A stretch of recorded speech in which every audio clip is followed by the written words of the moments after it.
Oh yeah, we shine like stars. Hey y'all, I'm Angela Barrett, and this is Talking South Carolina. Now y'all take a load off and listen, because no matter if you just moved here, thinking about moving here, been here your whole life, or you just plain nosy, bless your heart, I'll have something for you. Like, who's living in High Cotton? Who's madder than a wet hen? Places to go if you got a hankering for fried chicken, and where you can go to get drunk as Cooter Brown. We'll talk pig pickings, cow tipping, tillions, hay rides, who's buttering whose biscuits, what's a case quarter, and lots of other stuff. So stay a while. Y'all, it's gotta be a hoot. And now, she's a realtor by day and a podcaster by night. Here's your host of the Talking South Carolina podcast, Angela Barrett. Hey guys, thanks so much for being with me today. This is exciting. Well, thank you very much for having us. I'm Anthony with Special Olympics. And I'm Travis Lutheran, and thank you so very much for the opportunity. Absolutely. Thank you for doing this. So now, Travis, in 2014, you won 2 gold medals, right? At Special Olympics USA, right? Yes, that is correct. And that was for what? That was for swimming. Yeah. Now, were there 2 different, explain, I know there are different types of swimming events, but what were your 2 gold medals for? One in the backstroke and one for the freestyle. But the backstroke is a personal history with me, because from the very beginning, backstroke was very hard for me. So I have improved from the period of time. Well, I was going to say, now the backstroke's hard for anybody because I always think that I'm going to bump my head when I get to the other end of the pool, and you're like, so you don't want to really keep going. But that is a hard one. Congratulations. How fantastic. Now, Thank you, man. Tell me about that experience there at the Olympics. How was that? Well, put it this way, it was phenomenal. It was a great experience for me, because I was with my peers.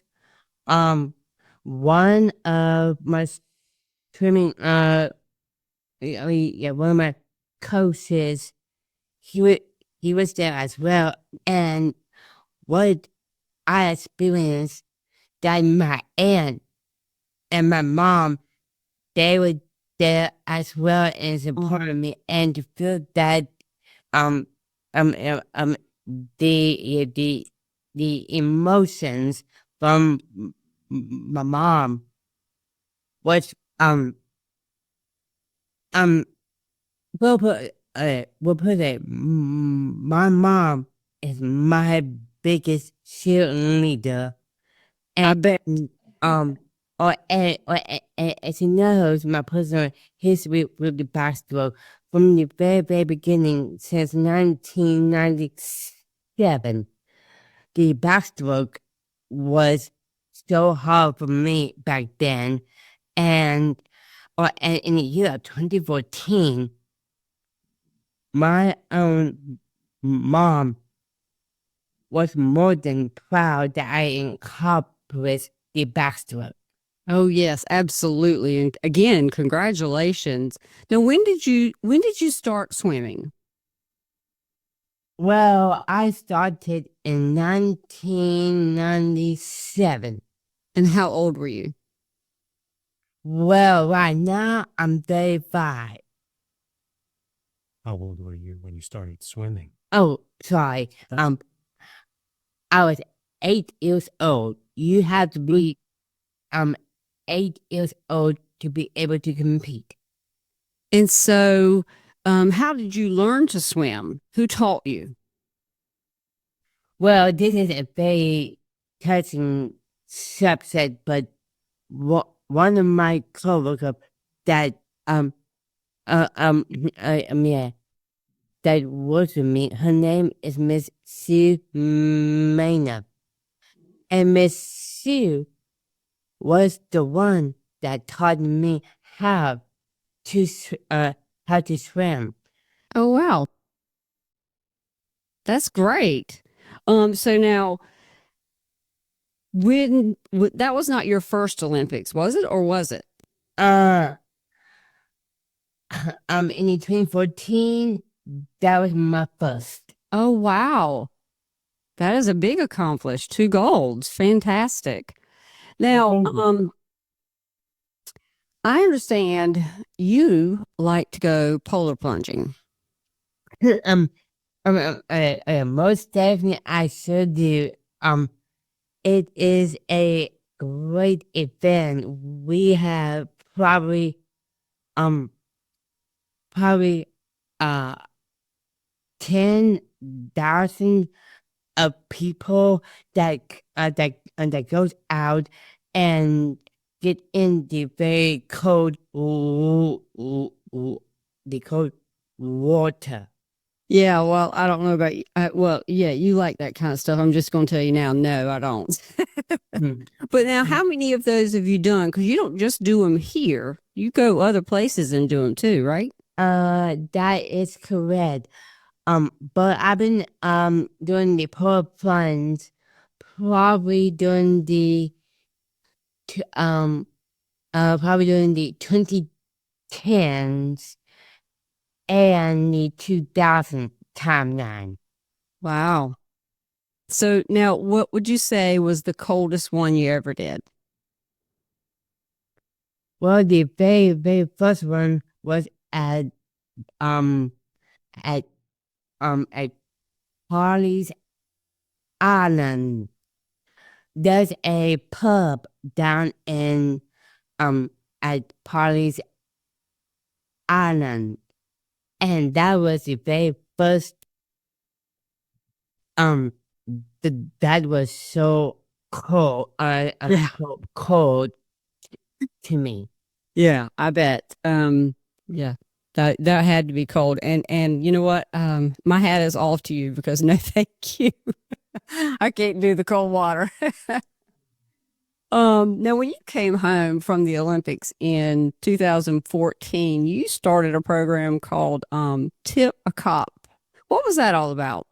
Um, well, that's a good question. Typical, well, um, well, Special Olympics, we have a lot of law enforcement, and the law enforcement and Special Olympics and the athletes, we are combined a special relationship.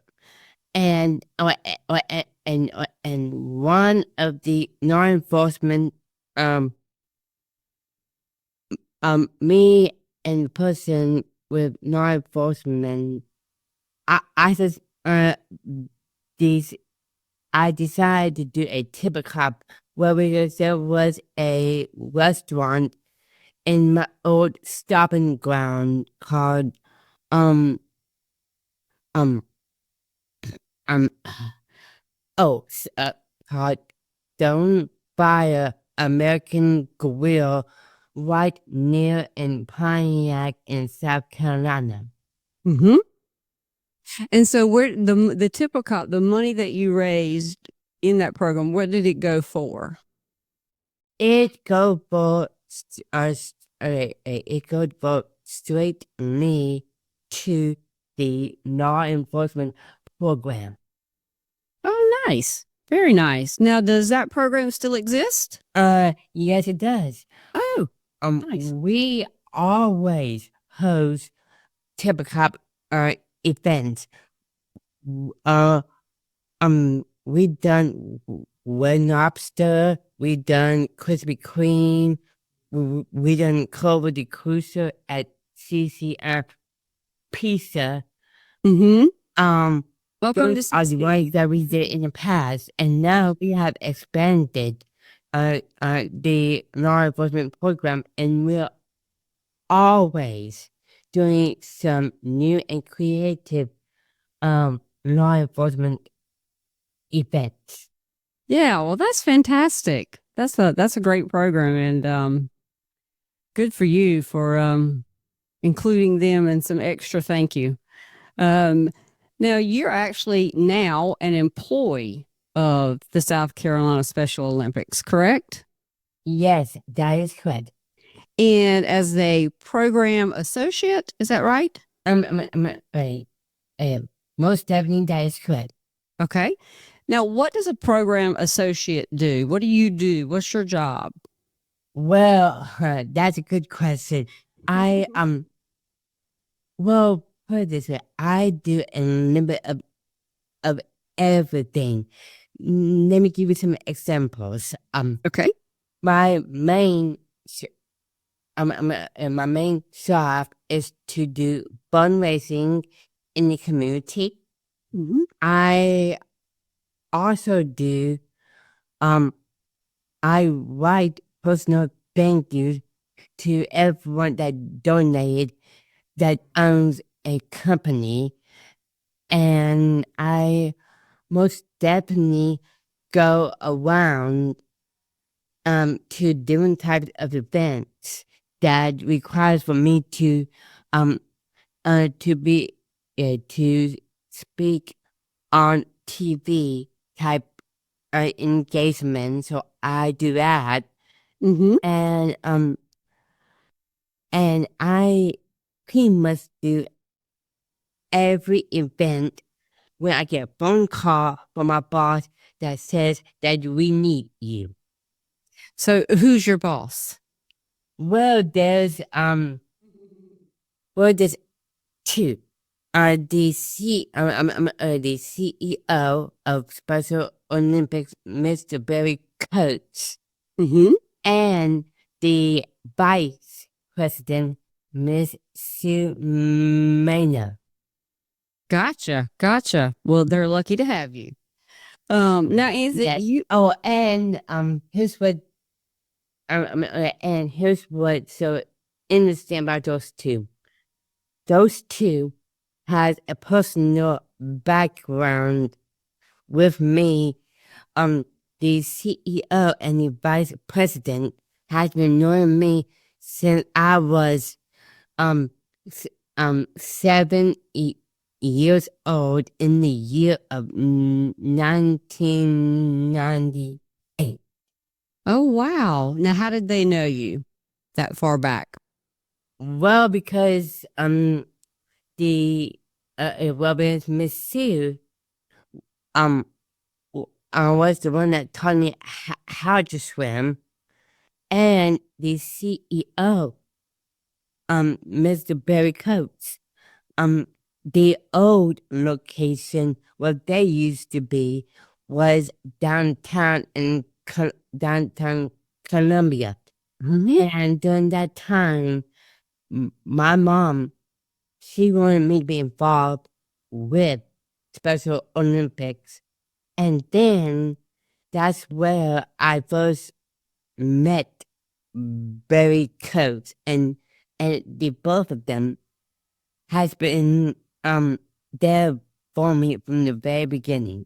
Oh, how sweet. And that's what a nice relationship, though. That's great. Anthony, let me ask you this. You're the director of community outreach, right? That is correct. Yes, ma'am. And how long have you been doing that? I've been here for 6 years. It's been the most rewarding job I've ever had.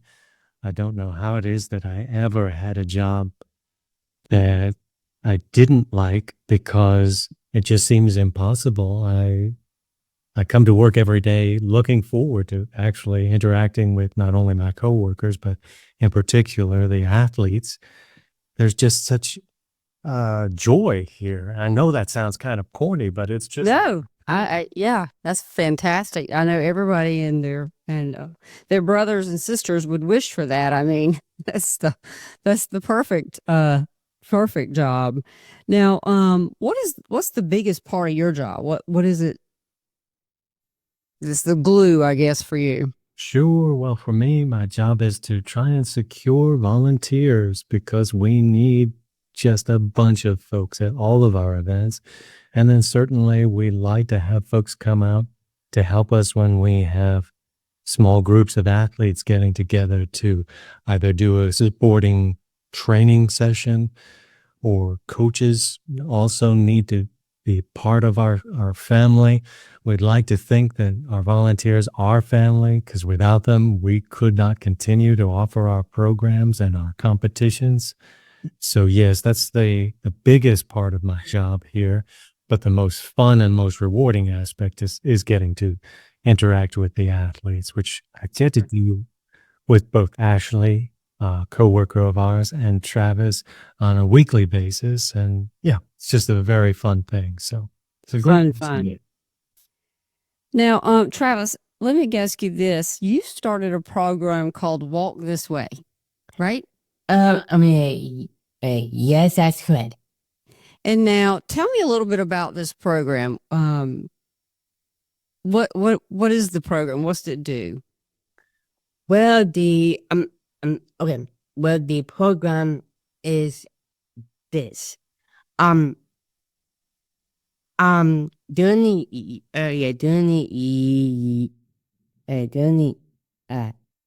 the years, my coworker, Mr. Anthony, got me involved. Now going outside to take a walk, to and to be and for me to eat right, and for me to be able to work out. But be honest with you, I've been through quite a few things in my life. Yes, I was obese. Yes, I was overweight. I didn't care about my health. I didn't understand the food that I eat every single day. And I was on so many different types of medication. Like I took pills for my gout history. I had a good medication, but because I had some type of surgery inside my chest, and that's why that I started this program, and it's very dear to me. And I just want people to know and learn what if you go outside and walk, it can help you. Right. And So through that, you've lost like 79 pounds, I understand, right? 96 pounds. Oh, wow. Okay. Excuse me. Well, congratulations on that as well. So would you say, I guess, your health with the help of Anthony was probably what made you start this program? Yes, that is correct. His personal background, he used to own Anytime Fitness. He's a triathlon guy that and he's been doing that way before he came along to me and came along to this company. Mm-hmm. Yeah. Quite the athlete. Well, Travis is giving me far too much credit. It should be noted that while it was true, I was there, I was only an assistant. It was Travis who did everything. His level of dedication was very clear, not exactly from the start. He needed some encouragement. At first, it was very difficult to get him out because he would have difficulty just walking up a flight of stairs. Oh, sure. Did have some terrible reflux, as he mentioned, and he now no longer takes his medication because with the loss of weight and the more healthy choices, what he's eating, he's sleeping better. He has far better cardiovascular health. And yes, I'd like to think he's going to live a much longer and happier life as a result. Yes, that's correct. And I forgot to mention this to you, but my doctor, from my mom's company, his name is Nate Stalker. And Nate said to me, that okay, we'll put it. He sat down and he gave me a good look at me, and he talked to me and encouraged me to eat the right stuff.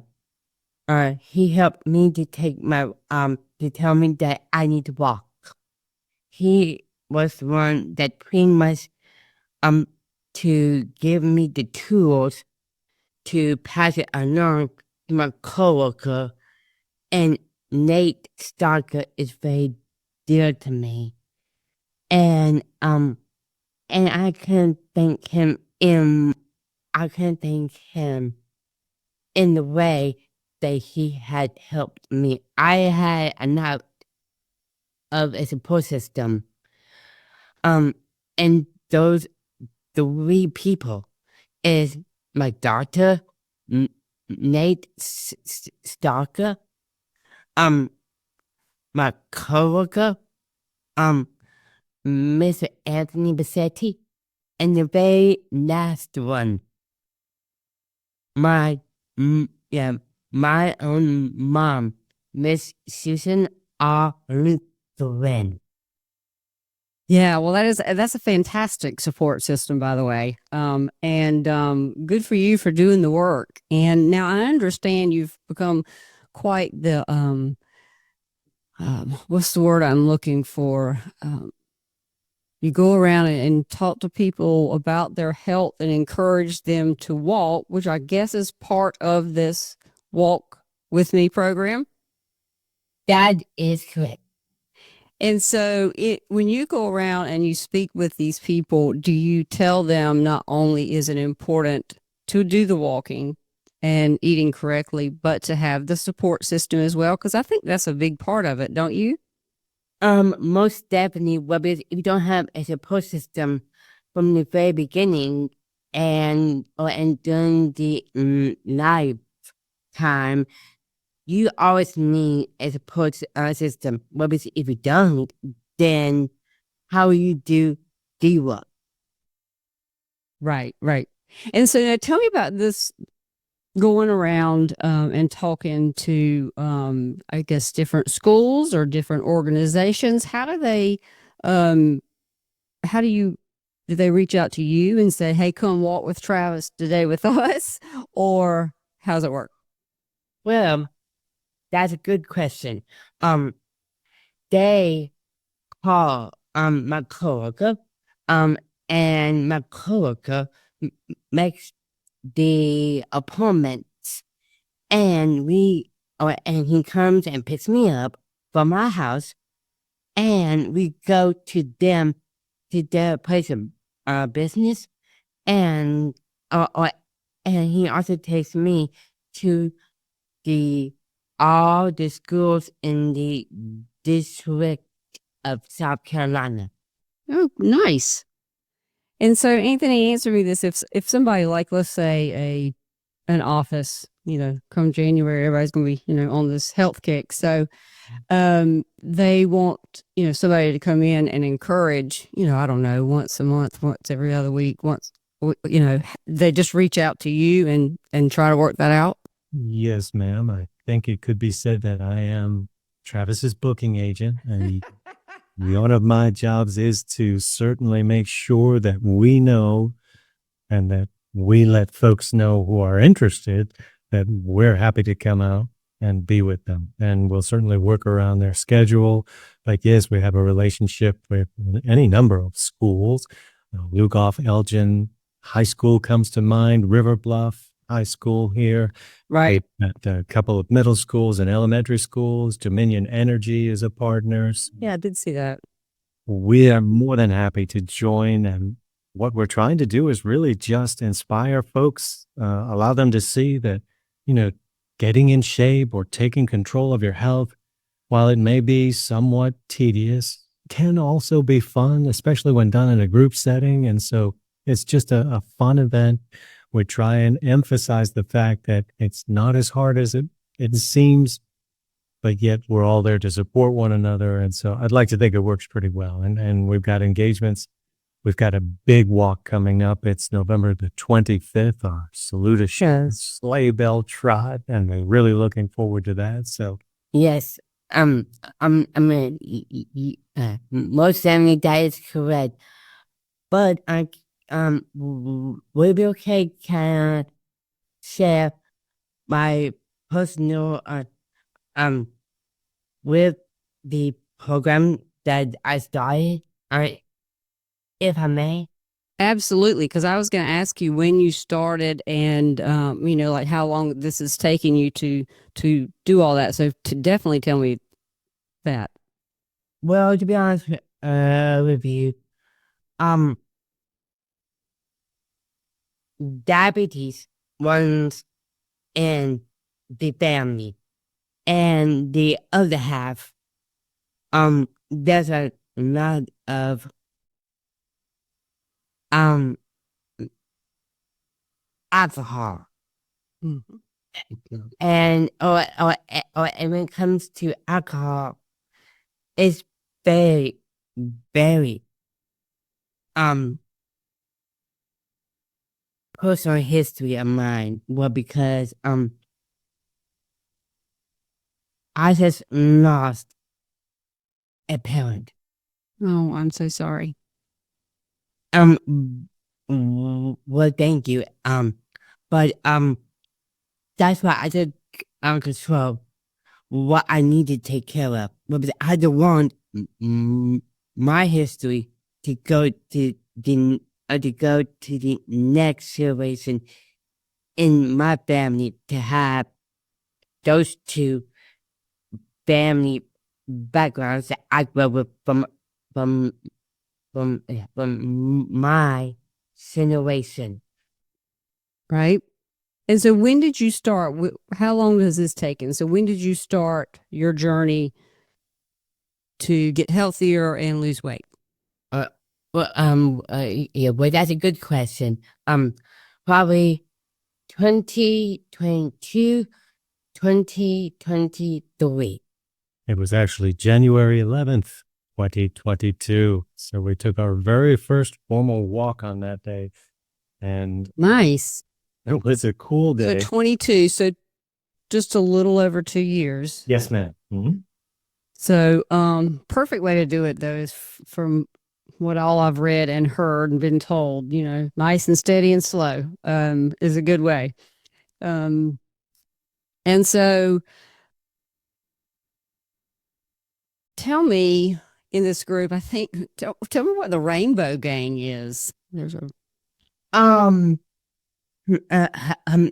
Okay. Well, the Rainbow Gang is a group where individuals like me, they they provide things in the community in Anderson in South Carolina, and they provide my coworker could tell you what they do, but they're located in Anderson, South Carolina, and can you please Sure. It's a group of individuals, adults with intellectual disabilities from Anderson. They are, I guess they're headed up, if you will, by Kathy Schofield and Tessa Hilly. And together, this group meets on a daily basis. They attend events. They perform their own events. They have a spring Special Olympics games. It's a very active group, and they're great spokespersons for Special Olympics. So we're happy to have them as part of the Special Olympics family. I believe there are approximately 17 athletes, and they participate in tennis and pickleball, bowling, and bocce. And they're just a fun gang, as the name would imply, the Rainbow Gang. And oftentimes you'll see them arriving in their Rainbow Gang bus, and they just make things more exciting and fun when they're around. Well, Travis, I think I saw, and how I got that was somewhere on Facebook. I think they were doing a walk with Travis, and I know they did some funny videos with you, and I saw a couple of them, I guess, in costumes. And again, that was how I knew about the Rainbow Gang, but that was kind of funny. That was great. Well, yeah, well, thank you. And, but, yeah, what I learned from my coworker, you need to make it fun. You need to make it interesting. Well, because if you don't, how would it go out in the community? That's right. I agree. Now, let me ask you this. For your event that's coming up, Saluda Shoals, November the 25th, I know that they can sign up, I guess, through you guys, or is it through Saluda Shoals? We would prefer that they sign up through us because we're trying to create our own Special Olympics group. This is not our event. We must mention that this is a strictly running event done by the folks at Saluda Shoals, at the Irmo Recreation Commission. But they've allowed us to be a partner, and so we're very excited about that. We'll have a big presence there at the race. Last year we had 77 of Travi's closest friends, and this year we hope to have as many as 140 or so. Yes, that's correct. And, what he said, all my dear friends from the period of times, they, come and walk with me, and here's, and plus, here, what touched me, from the last time that we walked at that event, one of my, during my school years, my,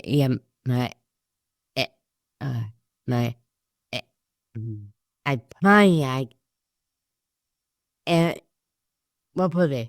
One of my school, my teacher came out, Oh, nice. and that was so inspiring for me. And so that's why that all the people that came out, they cheer me on. And that's what it's all about, is to have people to come and walk, to enjoy the Christmas nights and people that has been a part of me through the beginning, through of every age that I was back then, and they all come and walk with me. That is great. So that's what I was going to ask you. So if you sign up through you guys for the walk, to walk with Travis, do I physically get to go and walk with Travis? I mean, is that what we do? Yes, that is. If you can keep up with him. Well, now that might be the problem. He has promised to better his personal best time from last year, so just be aware. He may be motoring his way along, so keeping up with him may not be So it's a 5K, right? And so you're going to walk. only 4.2 miles. Oh, okay. So A little bit longer than a 5. right. But it doesn't seem quite so long because, of course, you're walking among the Christmas lights, you're with friends, and, well, if it's not raining, it could be a very fun evening. Yeah, absolutely. Travis, how many steps do you try to get to a day? What's your goal?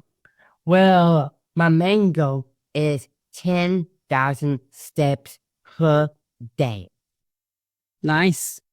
And do you make that every day? That is correct.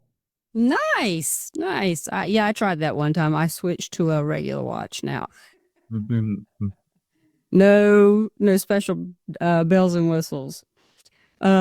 Now, Travis, are you planning to go and participate in the Olympics again?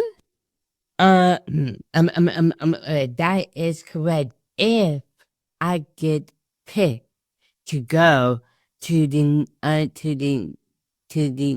next games, but you have to get picked Sure. to go. Sure. Absolutely. Well, I'll look forward to watching for that upcoming news when it's time to do that. Guys, I thank you so very much for being with me today. This has been very special.